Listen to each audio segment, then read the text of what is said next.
Mga bossing, kung hindi tayo maswerte mga boss sa ating bubo, ito, sigurado mga boss. Excited na ba kayo? Excited sana hindi ko na lang in-upload mga boss. Pero mga bossing, mamayang hapon, anuhin ko ulit yon, titingnan ko ulit kung nakakuha. Tapos ano ko yon, ilipat ng kabilang ilog. Pero ngayon mga boss, mamimingwit tayo. Sigurado na to. Promise, mamimingwit tayo. Eh ano? Ang ginawa ko sa pingwit ko mga bossing, dalawa pang kuan. Taga. Ano ba tawag sa inyo? Ano ba yung lingkon? Hala. Natusok. May ano kasi, may lumilipad lingkon. Natusok mga boss. Kalawang pa naman yung ano.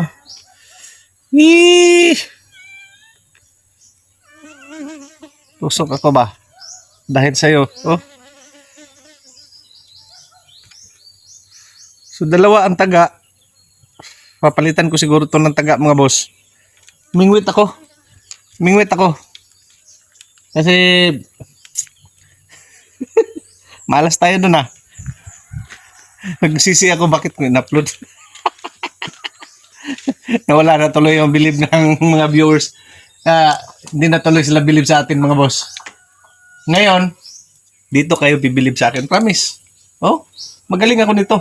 Nung kabataan ko mga boss, naku, yan ang hilig ko. Pupunta-punta ng ilog. Tapos, sa sapa pala yan. Sabi nila, hindi daw yan ilog kasi maliit. Ang sapa pala. Sa Tagalog kasi, the explanation mga busing. Sa Bisaya, pag ganyan, sapa. Pag malaki na agos ng tubig, ang tawag namin yan, ay nagdugo ang tawag namin yan, pag malaki ang agos ng tubig, ang tawag namin yan, suba. So sa Bisaya, pag maliit, sapa. Sapa. Sa malaki, suba. Ang sa Tagalog naman mga bossing, pag maliit na ilog, tinatawag nila yan na kuwan.